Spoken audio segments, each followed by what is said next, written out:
prvoprestolnici apostola i učitelji vaseljene, molite Gospoda svih, da daruje mir vaseljeni, a dušama našim veliku milost.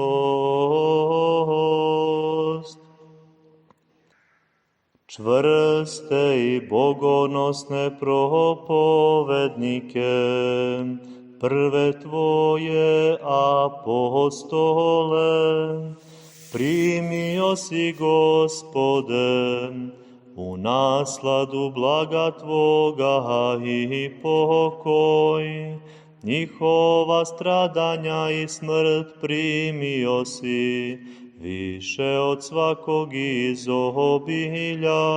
ti koji jedini poznaješ srca ljudska.